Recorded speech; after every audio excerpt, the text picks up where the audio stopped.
योग दृष्टि समुच्चय ग्रंथ, जिसके अंतर्गत चौथी विप्रा दृष्टि की बात चल रही है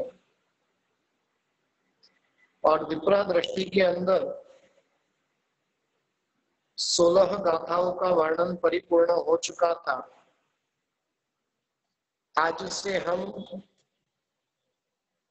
70वीं गाथा का वर्णन करने जा रहे हैं। सद अनुष्ठान किसे कहते हैं और उस बात को महोपाध्याय जी महाराजा सज्जय के माध्यम से बता रहे हैं। आदर क्रिया रति गणी जी, विघ्न टले मिले लच्छी, जिज्ञासा बुध सेवना जी, शुभ कृति चिन्ह प्रत्यक्ष मनमोहन है। इस गाथा के अंदर 6 प्रकार के सद अनुष्ठान बताने में आए हैं। सबसे पहले नंबर में बताया कि आदर भाव,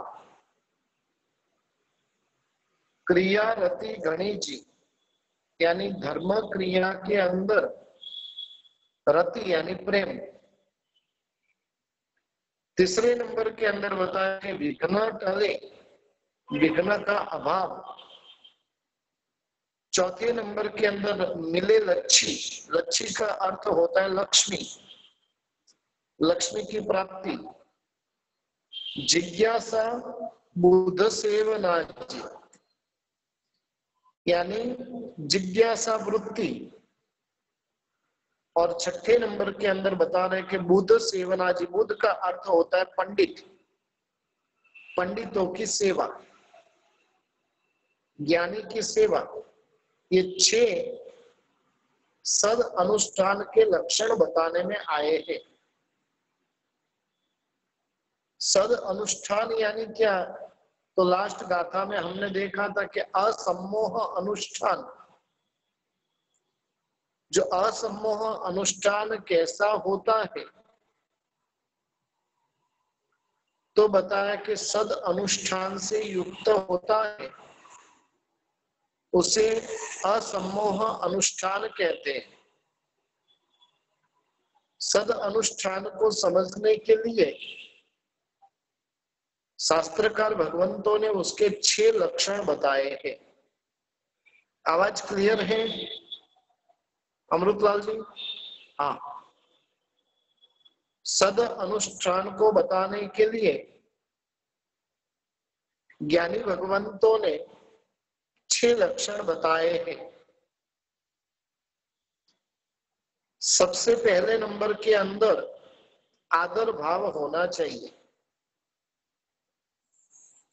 अनुष्ठान का आचरण करने में प्रयत्न,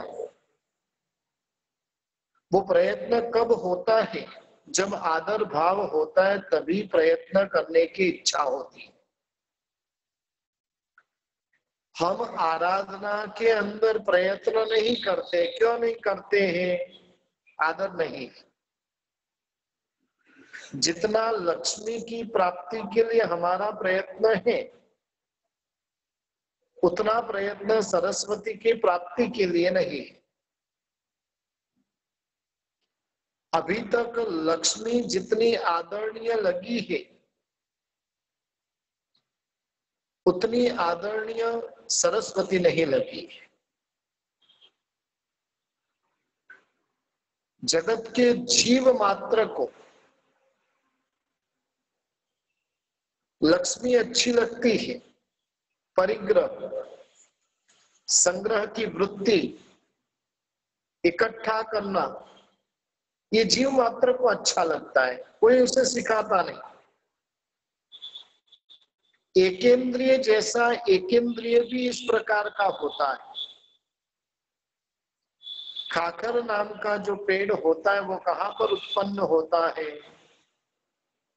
जहां पर जमीन के अंदर धन गाड़ा हो, उसके ऊपर ही वो उत्पन्न होता है।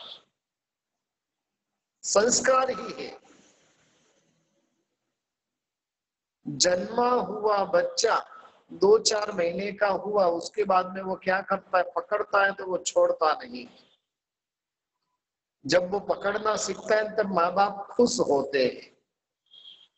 अरे भाई वो संसार में बंद रहा है, उसको देखकर खुश नहीं होना है। आप उसके हाथ में अंगुली देते हो, अंगुली को वो पकड़ता है। पहले तो वो धीरे धीरे पकड़ता है, फिर धीरे धीरे उसको इतना टाइट पकड़ते जाता है कि छोड़ने के लिए तैयार होता नहीं। यानी छोटा सा बच्चा भी जिसके भीतर में ये पकड़ने के लक्ष्मी के संस्कार रहे हुए, सरस्वती के ज्ञान के जो संस्कार है वो बहुत कम है। इसलिए जैसे जैसे शक्ति प्राप्त होती है उस अनुरूप वो धर्म क्रिया अधिक करने की इच्छा उसके भीतर में होती है कि नहीं। शक्ति रहे और फिर भी वो धर्म क्रिया नहीं करता हो तो समझना कि उसके भीतर में आदर भाव नहीं है। हमें जो धर्म अनुष्ठान के प्रति आदर भाव रहेगा तो किसी भी प्रकार की प्रेरणा की जरूरत ही नहीं है, वो कार्य अपने आप हो जाता है। ऑफिस जाना है तो माँ बाप हमें चिल्लाते तभी ऑफिस जाते हैं ना, पत्नी चिल्लाती है तभी ऑफिस जाते हैं, उसके पहले घर से बाहर निकलते नहीं है ना। उपाश्रय में जाना है, प्रवचन सुनने जाना है तो पत्नी को 10 बार चिल्लाना पड़ता है तब तैयार होते हैं। ऑफिस जाने के लिए तुरंत ही तैयार, किसी को बोलने की भी जरूरत नहीं। और ये क्या बताता है कि अपनी रुचि किस प्रकार की है उसके ऊपर आधार है। आदर भाव, एक चीज ध्यान रखिए कि जब भीतर में रेस्पेक्ट होता है, आदर भाव होता है तो किसी को प्रेरणा देने की जरूरत ही नहीं, सब कुछ अपने आप हो जाता है। वहां पर फिर जीव अपनी शक्ति का भी विचार नहीं करता है। हम देखिए धर्म क्रिया जब करने लगते हैं तब शक्ति के बारे में सोचते, पाप करते समय कभी शक्ति के बारे में सोचा? कभी नहीं। कहीं पर जाकर कोई प्रोग्राम के अंदर 3 घंटे तक आप खड़े रहे, शक्ति के बारे में नहीं सोचा। लेकिन धर्म अनुष्ठान के अंदर जिनवानी प्रवचन श्रवण के अंदर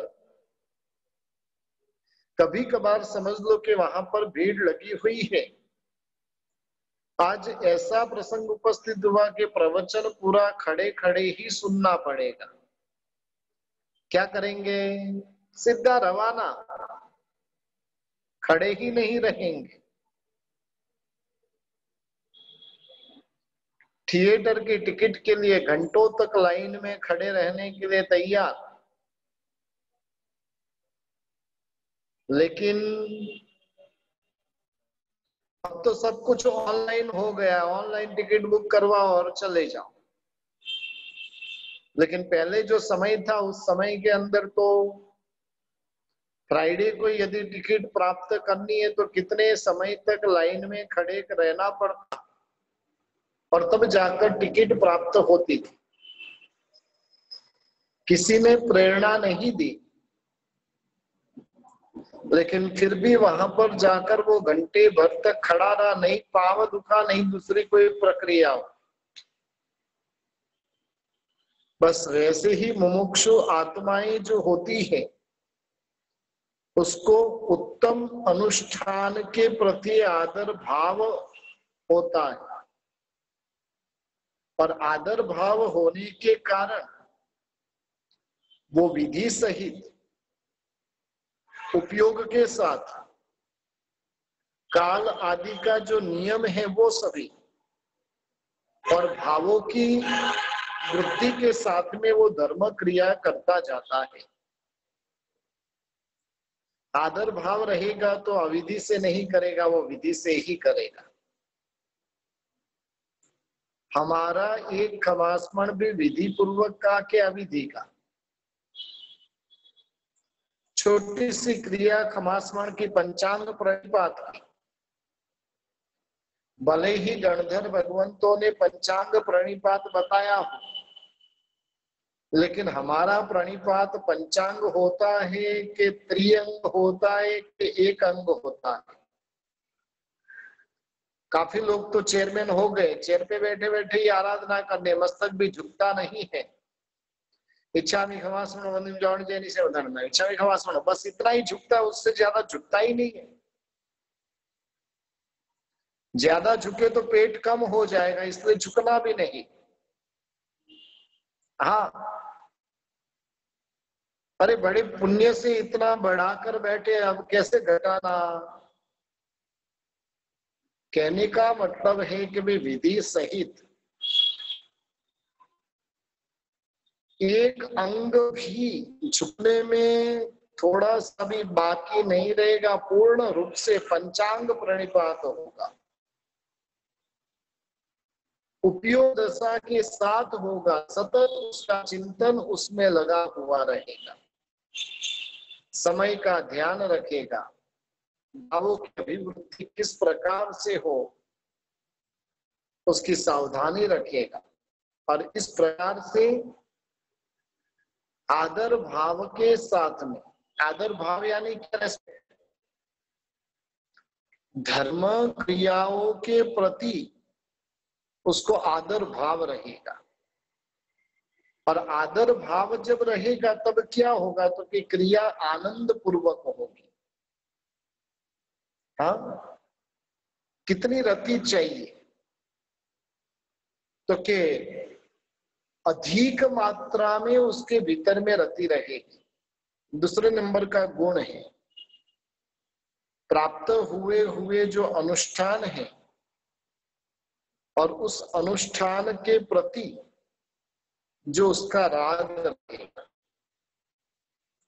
राग भी कैसा कि अत्यधिक राग रहेगा। जो चीज महा मेहनत से प्राप्त हुई है, जिसे प्राप्त करने के लिए जमीन आसमान एक कर दिया, तन तोड़ मेहनत की, और उसके बाद में जब प्राप्त हुआ है, तो वो प्राप्त हुई हुई चीज की वैल्यू उसके लिए कैसी रहेगी, उसको संभाल कर रखेगा। जैसे कोई व्यक्ति ने लॉटरी की टिकट ली है, शेयर बाजार के सट्टे आदि से, जुए आदि से जिसने संपत्ति की प्राप्ति की है, तो उसका राग उतना नहीं रहेगा। लेकिन मेहनत कर कर कमाया है, तो उसे तो एक एक रुपया भी खर्च करना होगा, तो 100 बार सोचेगा।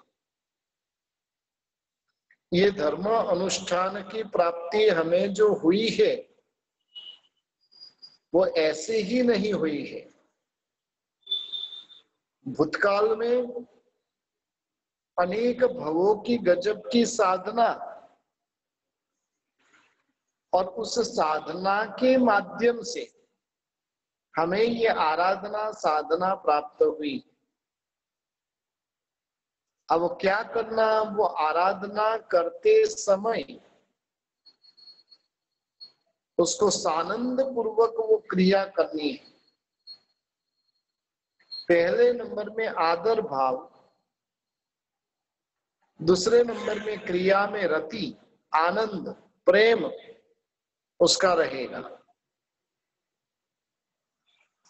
अब हमारा पहले नंबर में आदर भाव है कि नहीं,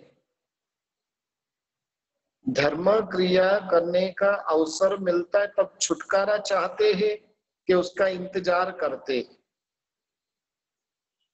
कल चतुर्दशी का दिन है,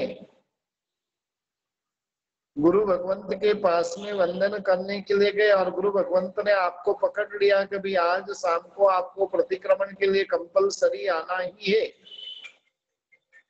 और उस समय के अंदर घर पे कोई मेहमान आ जाए, क्या करेंगे? बहाना मिल गया। धर्म में हम बहाना ढूंढते हैं और संसार में बहाना मिल गया तो उस बहाने को भी उड़ाकर फेंक देते। दुकान जाने का समय था और उस समय में घर पे कोई आ गए, बोल देंगे ना दुकान पे, भाई आज मैं दुकान नहीं आ रहा हूं। वहां पर तो सोचेंगे भाई रोज ये तो कोई ना कोई आता रहता है, ऐसे थोड़ी दुकान छोड़ना होता है, दुकान तो जाना ही पड़ेगा, नहीं गए तो कैसे चलेगा। ये राग है, ये आदर भाव है। बस वैसे ही धर्म क्रिया के प्रति का आदर भाव हमें भीतर में प्रकट करना है। जब आदर भाव होगा तो अपने आप वो आनंद का कारण बनेगा, दुख का कारण नहीं। कई लोग होते हैं ना, वो हर बार क्या करते पता है, उसमें बहाने ढूंढते रहते। हम कोई नियम भी लेते हैं ना तो गुरु भगवंत को कहते साहिब जी साजे मान दे छूट, गाम पर गाम छूट। हाँ, गांव और परगांव छूट। अब गांव में रहूं तो भी छूट, न परगांव जाऊं तो भी छूट। नियम किसका? साजे मान दे छूट। ठीक रहूं तो भी छूट है, बीमार रहूं तो भी छूट है। और कई लोग तो नियम के लिए हाथ जोड़ दें तो ऐसे हाथ जोड़ते हैं, वो नियम के अंदर इतनी सारी बारी रही हुई,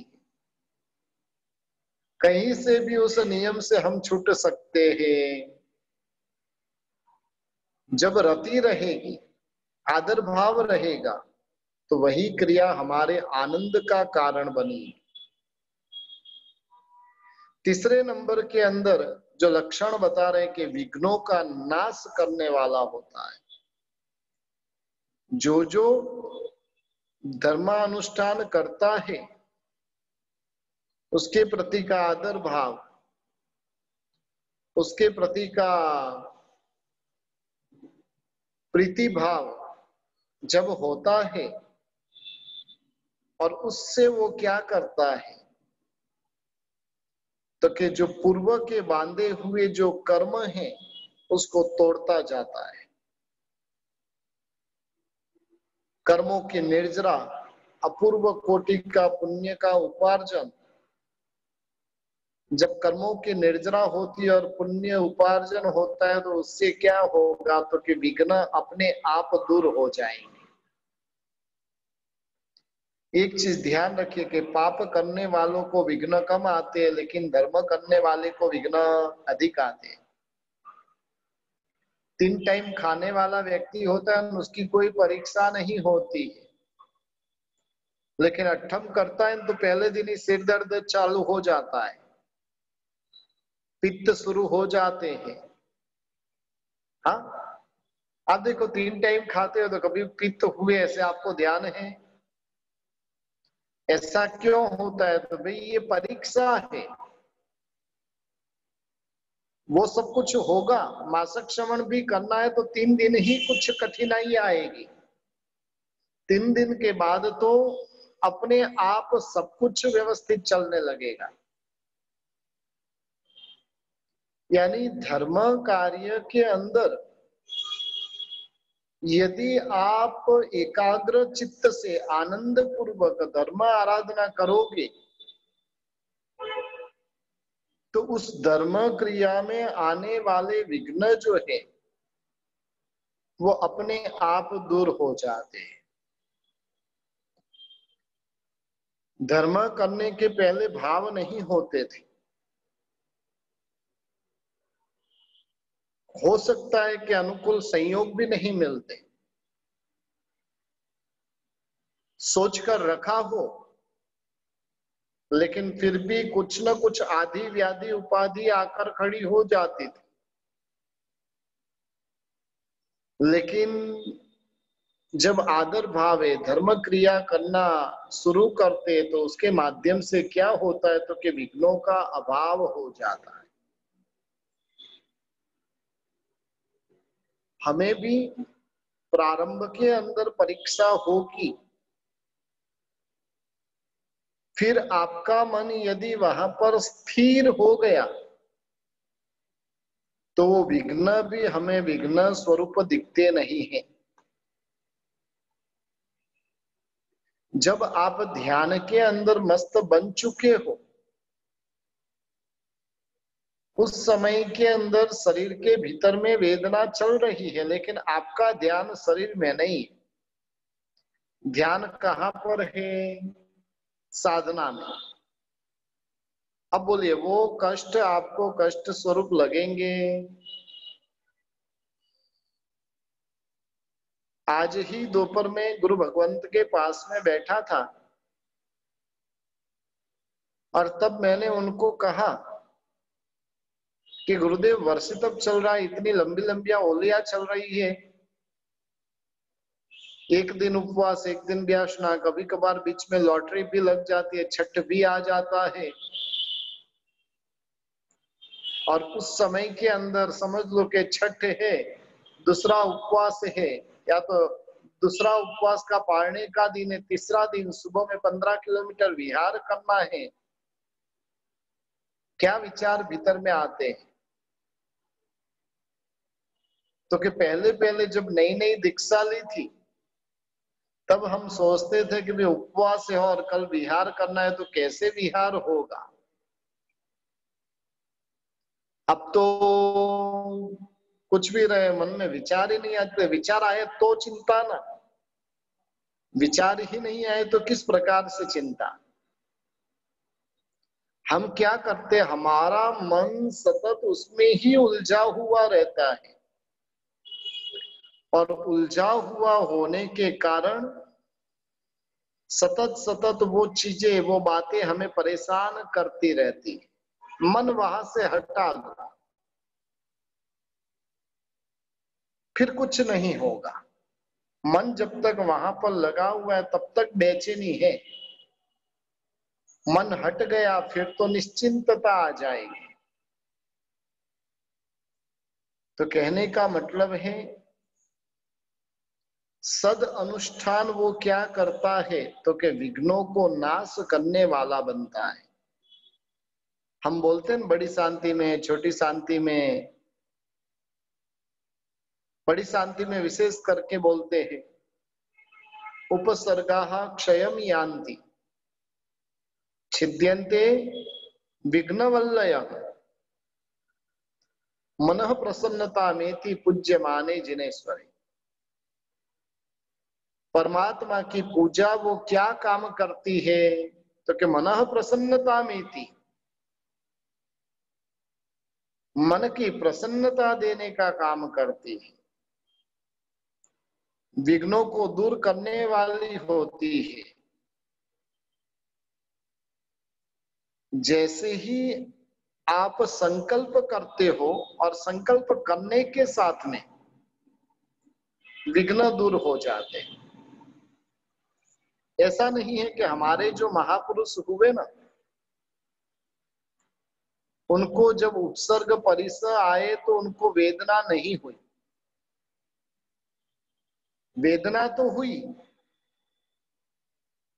लेकिन उनका मनोबल बहुत गजब का था। जिस कारण से सिर पे अंगारे रखे, सिर पूरा फट रहा है, नसें टूट रही है, फिर भी मस्ती से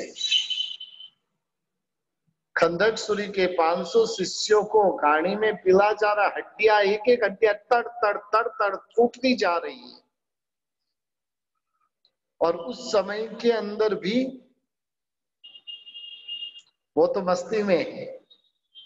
केवल ज्ञान की भूमिका तक वो पहुंच गए। और हमको तो थोड़ी सी कल्पना की थी और हवा नहीं है उसमें तो बेचैन बेचैन हो जाते हैं। उपवास के पारने में कल्पना करके रखी थी कि भी राब भी मिलेगी न मसाला दूध भी मिलेगा। यहाँ पर तो सादा दूध मिल गया, राब मिली नहीं तो हम परेशान। कि जो प्राप्त हुआ है उसका आनंद, जितना प्राप्त हुआ है उसका आनंद लुटना सीख लिया तो कभी भी हम दुखी नहीं होंगे। और प्राप्त हुआ है उसका आनंद प्राप्त करना नहीं सीखे तो आपको कोई सुखी बना सकता नहीं। वो बात मैंने बताई थी ना, कभी फॉरेन जाकर 50 लाख की कमाई कर कर आया, लेकिन समाचार मिले कि उसका मित्र 5 करोड़ की कमाई कर कर आया। वो सुखी के दुखी?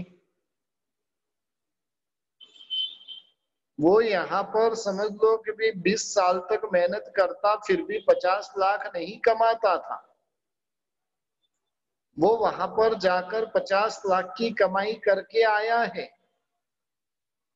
लेकिन उसके मित्र को कमाई जो हुई है उतने ही समय के अंदर 5 करोड़ की हुई है।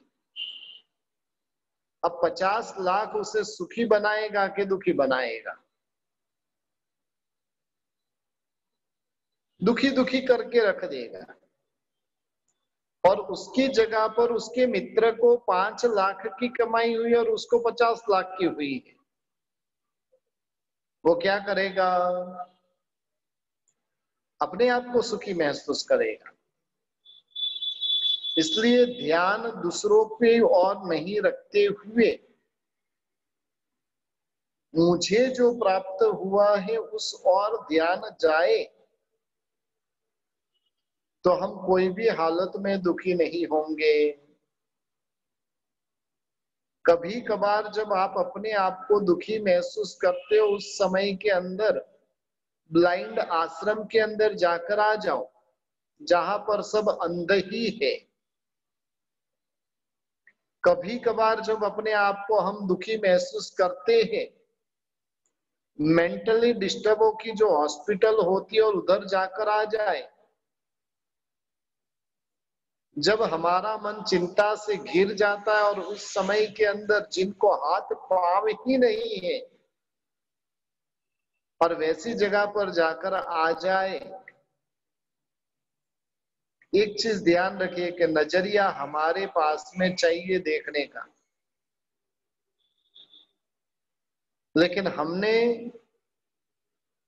हमें जो प्राप्त नहीं हुआ है कि प्राप्त हुआ है उससे हम दुखी नहीं है।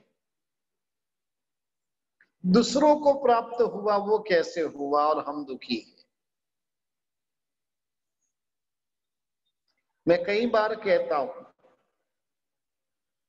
घर में लाइट जाती है तो बाजू वाले को फोन करते हो,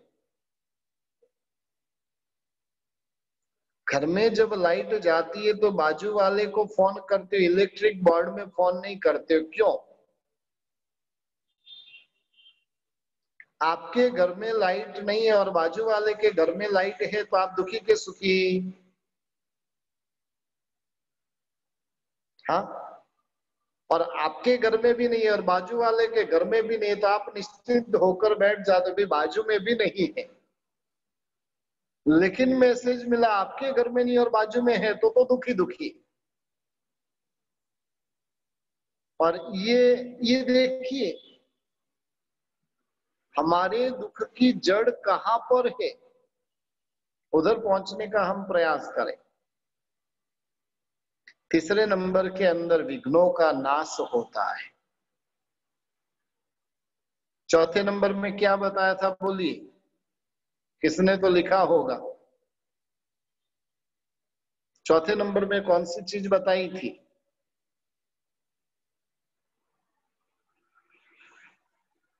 लक्ष्मी की प्राप्ति। क्या बताई थी? लक्ष्मी की प्राप्ति। आदर भाव से जब धर्म के अनुष्ठान करते हैं, धर्म अनुष्ठान में जब राग होता है,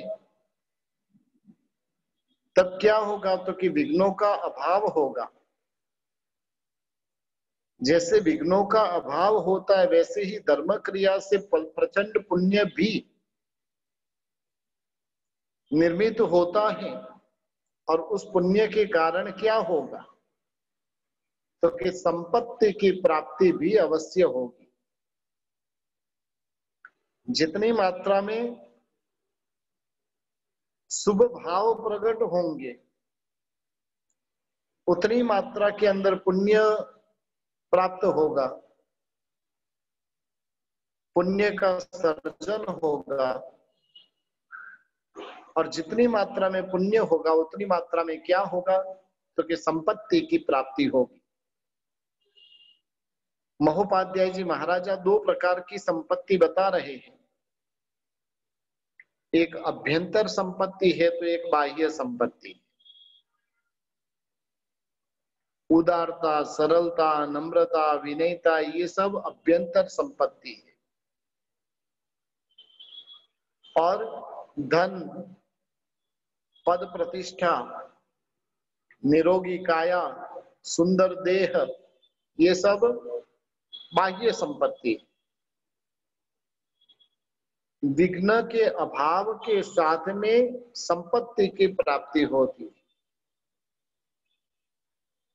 और जिसके पास में भाव संपत्ति, अभ्यंतर संपत्ति प्राप्त हो जाती है, उसके पास में बाह्य संपत्ति नहीं रहे तो भी उसे कोई चिंता होती नहीं, वो मस्ती से जीता है। इसलिए चौथे नंबर के जो लक्षण के अंदर बताया कि भाई सद अनुष्ठान का लक्षण क्या है, तो कि संपत्ति की प्राप्ति होती है। पांचवें नंबर के अंदर जिज्ञासा। हमारा जो एक ग्रुप चलता है जिसका नाम क्या है? जिज्ञासा। रोज के एक दो प्रश्न की वृत्तियां शांत करते जाते हैं। जिज्ञासा यानी क्या? तो कि जानने की इच्छा। जानने की इच्छा कब प्रकट होती है? जैसे जैसे उसके बारे में चिंतन मनन आदि होता जाता है, तब उसके भीतर में जानने की इच्छा होती है। हम बचपन से सूत्र सीख रहे हैं, उसके अर्थ को जानने की इच्छा होती है, क्यों नहीं होती है? जिज्ञासा वृत्ति ही प्रकट नहीं हुई। जब जिज्ञासा वृत्ति प्रकट होती है, तो उस अनुष्ठान के बारे में वो अधिक अधिक जानने का प्रयत्न करता रहता है। और छठे नंबर के अंदर बुद्ध सेवना। बुद्ध सेवना यानी क्या? तो कि अनुष्ठान के जानकार, उनके स्वरूप के जानकार ऐसे जो ज्ञानी हैं, और उस ज्ञानी की क्या करना? सेवा करना। वर्तमान में तो सिर्फ मेवा चाहिए, सेवा करनी नहीं। एक स्तवन की पंक्ति है, मेवा मले के ना मले मारे, सेवा तुम्हारी करवी छे। हमारा अलग से है, सेवा मले के ना मले पण मारे मेवा तो, मुझे मेवा चाहिए, सेवा नहीं करनी है। पूर्व के काल में वो जो बुढ़िया होती थी ना, वो बुढ़िया क्या करती थी? अपने पास में भी थोड़ा सोना आदि रखती थी, और वो सोना के माध्यम से भी बहुरानी क्या करती थी? उसकी सेवा करती थी। हाँ, अब हमें ज्ञानियों की सेवा करनी है कि नहीं, कि हम ही सबसे बड़े ज्ञानी, और किस ज्ञानी की जरूरत है। मैंने इसके पहले भी कहा था कि जिसको पंच प्रतिक्रमण आ गया उसको अब लगता ही नहीं है कि और कुछ जानने जैसा बाकी रहा है। हमारा वर्तमान में केवल ज्ञान यानी क्या, तो कि पंच प्रतिक्रमण आ गया यानी हम विशिष्ट ज्ञानी बन गए। हाँ, पंच प्रतिक्रमण आ गया यानी हम श्रुतधर पुरुष, वर्तमान के 14 पूर्व यानी पंच प्रतिक्रमण। और देखिए जैसे ही उसके पंच प्रतिक्रमण होते हैं ना, वो सीखना बंद कर देता है, बस अपनी पूर्णता हो गई, अब आगे क्या सीखना। सद अनुष्ठान के लक्षण के अंदर बता रहे हैं कि वो निरंतर क्या करेगा, तो कि ज्ञानियों की सेवा करेगा। एक चीज ध्यान रखिए कि जब कभी भी जिन किसी के पास में भी कुछ भी सीखने को मिले तो बैठ जाना। वो व्यक्ति छोटा है कि बड़ा है वो देखना नहीं, मिल रहा है हमें सीखने के लिए, बैठ जाना। एक चीज ध्यान रखिए, हमको जब कुछ आता है और वहां पर सामने वाला कुछ बोल रहा है, वो हमारे से विशिष्ट ज्ञानी है, लेकिन फिर भी हम क्या करेंगे, वहां पर चुप रह पाएंगे? हाँ, किसी ने पूछा है कि भाई ज्ञानी की सेवा कैसे करना। मुझे मेरे गुरुदेव पूज्यपाद चंद्रशेखर विजय जी महाराजा, और जिनका उपकार बहुत बड़ा रहा हुआ है, वो गुरुदेव जब उन्होंने दीक्षा नहीं ली थी उस समय की बात है, उनके घर पे पढ़ाने के लिए हिंदू धर्म के कोई पंडित आते थे। वो उनको पढ़ाने के लिए आते थे। अब पंडित जी को दिन में तो टाइम मिलता नहीं था, तो वो रात को आते थे। वो खुद रात्रि भोजन के त्यागी थे, लेकिन जैसे ही पंडित जी आए, आने के साथ में गिलास भरकर उनके लिए बादाम आदि डाला हुआ, मसाला डाला हुआ दूध टनाटन तैयार रखते थे। पंडित जी को आते ही दूध पिलाते थे। दूध पिलाने के बाद में बिस्तर के ऊपर उनको लेटा देते थे।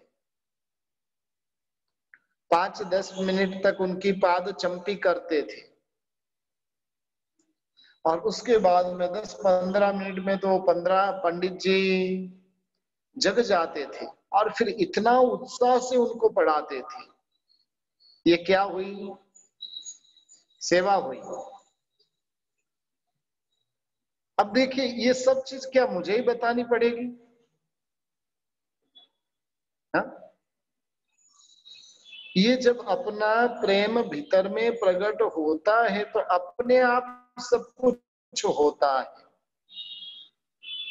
वहां पर कुछ कहने की जरूरत। मूर्ख रहे उन्हें बात बात में सब कुछ बताना पड़ता है,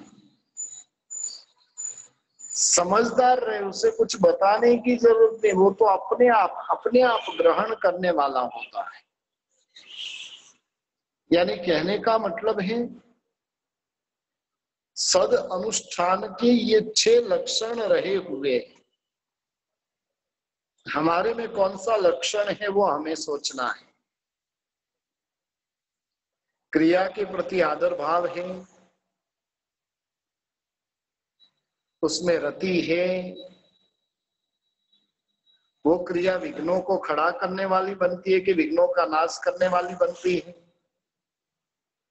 उससे बाह्य अभ्यंतर लक्ष्मी की प्राप्ति होती है कि हुई हुई भी चली जाती है। ये देखिए कैसे कैसे उसके लक्षण बताए।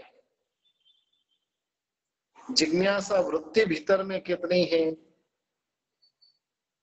और ज्ञानी की सेवा करते हैं कि नहीं। ये 6 लक्षण हैं। अब हमारे में कौन सा लक्षण पड़ा हुआ है वो हमें देखना है। अब देखिए, ये जो 3 प्रकार के अनुष्ठान हैं, वो अनुष्ठान 3 प्रकार की जो क्रियाएं है, वो क्रियाएं कैसे फल को देने वाली बनती है, वो अगली गाथा में बहुत सुंदर तरीके से बता रहे हैं। बुद्धि क्रिया भव फल दिए जी, सिंपल से अर्थ है। ज्ञान क्रिया शिव अंग, असम्मोह क्रिया दिए जी, शीघ्र मुक्ति फल चंग। कितनी सुंदर बात बताई।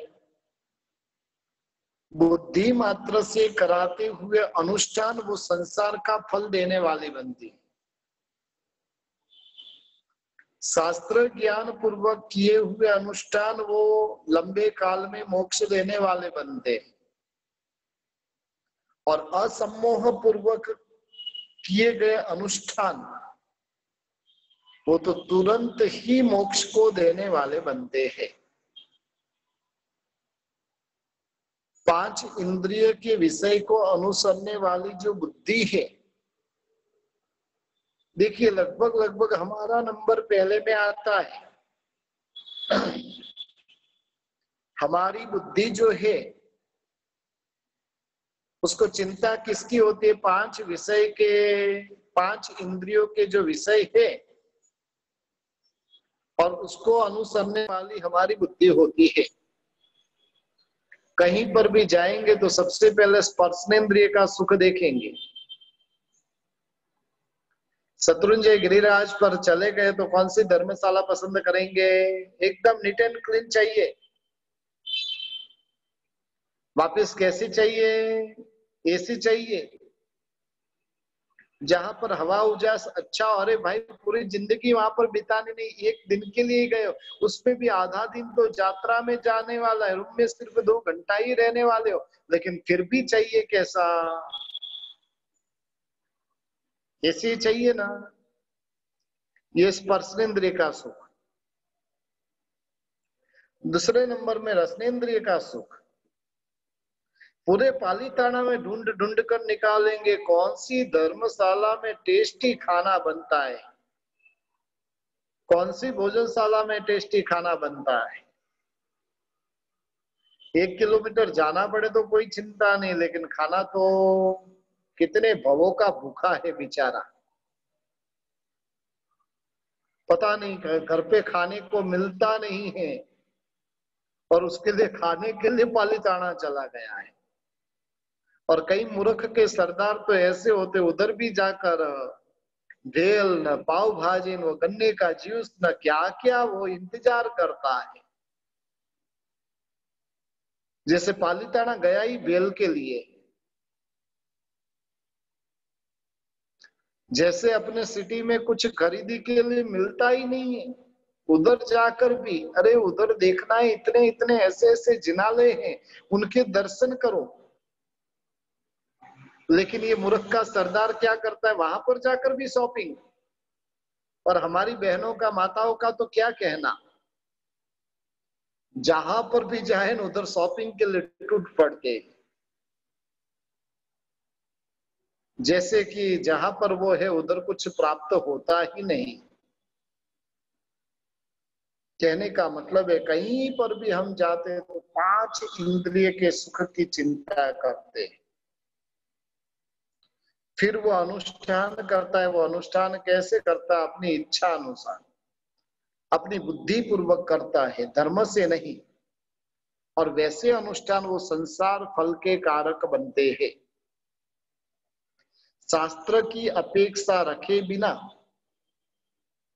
अपने मति कल्पना से 5 इंद्रियों के माध्यम से जो बोध होता है और उस अनुरूप जो प्रवृत्ति करने वाला होता है, उसको क्या कहते हैं? अपनी बुद्धि से धर्म अनुष्ठान करना।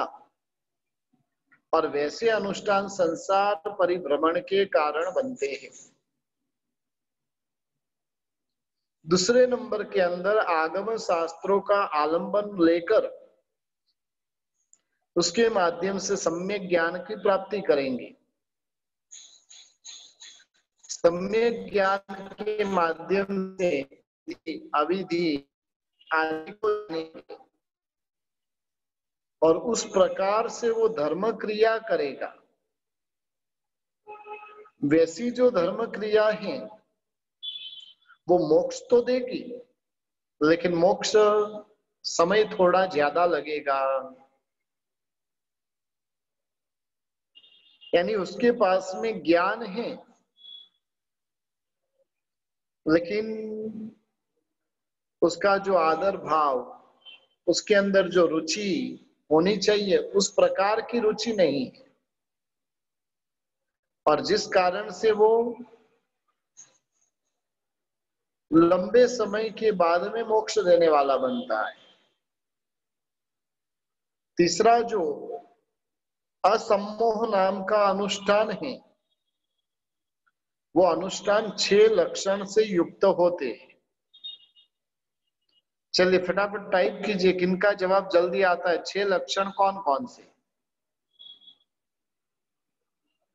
सद अनुष्ठान के 6 लक्षण कौन कौन से? अभी आज अपनी क्लास उसके ऊपर ही हुई है, जल्दी से टाइप कर कर भेजिए।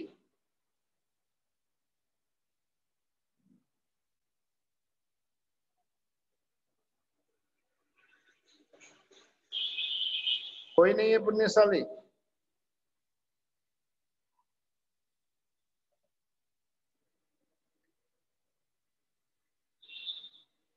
आदर भाव,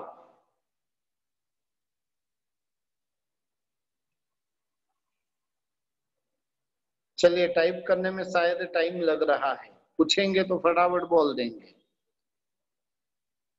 आदर, आनंद, विघ्नों का नाश,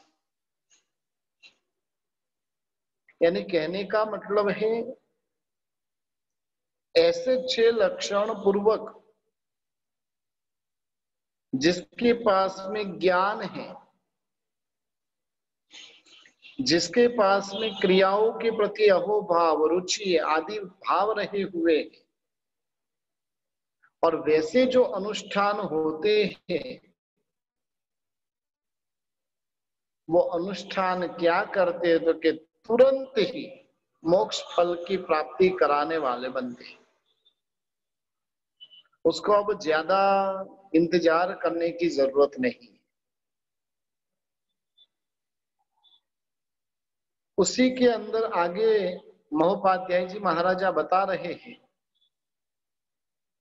पुद्गल रचनाकार में जे तिहा जस चित्त न लीन, एक मार्ग ते शिव तणो जी भेद लहे जगदीन मनमोहन जी। पुद्गल द्रव्यों की जो रचना है वो भयंकर है, और इसलिए जो सद अनुष्ठान करने वाला व्यक्ति होता है उसका मन पुद्गलों में आसक्त होता नहीं है, और वैसा जो जीव है वो संसार में किस प्रकार से रहता है, तो कि संसार के किसी भी भावों में वो लीन होता नहीं। और इसलिए क्या बताया है कि उसका एक ही मार्ग है, संसार में रहना है तो कैसे रहना? दीन बनकर रहना। संपत्ति करोड़ों की है लेकिन फिर भी वो दीन है, लोग उसे दया पात्र समझेंगे लेकिन वास्तव में वही सुखी है। हमें साधु संतों के ऊपर दया आती है ना, बेचारे महाराज साहिब को सुबह में, ठंडी के दिनों में भी सुबह में 50-50 किलोमीटर का विहार करना, ये क्या 500-500 हजार आमबिल करते, वर्षी तब करते, बेचारे महाराज साहिब को खाना भी मिलता नहीं है। कितनी दया आती है भीतर में। हाँ, साधु संतों को हमारे ऊपर दया आती है और हमें साधु संतों के ऊपर दया आती है। जिन आत्माओं ने जिन शासन की प्राप्ति की है,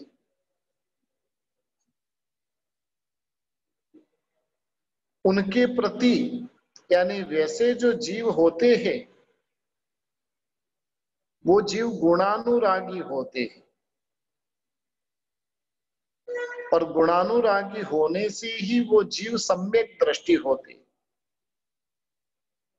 जो आत्म तत्व के सच्चे जानकार है। संसार की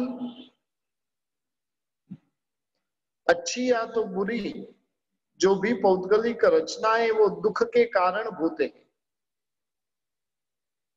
लाड़ी वाड़ी गाड़ी वगैरह जो कुछ भी है वो सब अच्छी रचनाएं, उसमें राग आसक्ति प्रीति आदि उत्पन्न करने वाला वो नहीं होता है। वो जानता है कि ये पौद्गलिक भावों की जो रचना है वो मुझे भयंकर कर्म बंधाने वाले बनेंगे। ये जो पुद्गल है उसके प्रति मैं आसक्त बनूंगा तो मेरा अनंत संसार का परिभ्रमण बढ़ जाएगा, और उसके लिए उसका मन उन पुद्गलों के अंदर रमणता करने वाला नहीं बनता है। असम्मोही आत्मा जो होती है वो संसार के भोगों से विरक्त होते हैं। एक एक भोगों के अंदर उसे अनंत दुखों के दर्शन होते। हमें सुख के दर्शन होते इसलिए भोग के पीछे भागते। ज्ञानी को क्या होता है, उसमें ही दुख के दर्शन होते, और इसलिए वैसे भावों के अंदर उनका जो मन है वो विरक्त होता है। उससे जो विकार वासना आदि भी उसके भीतर में उत्पन्न होती नहीं, एकदम उपशम भाव को वो प्राप्त करने वाला रहता है। समभाव में वो मस्त रहता है, और इस प्रकार से अपने आप में ही वो रमणता करने वाला वो जीव रहता है।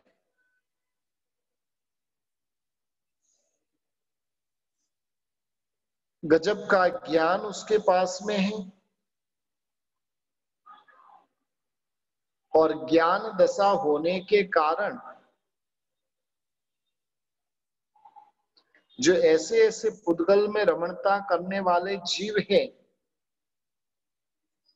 उसको देखकर उसके भीतर में सतत करुणा भाव प्रकट होता है।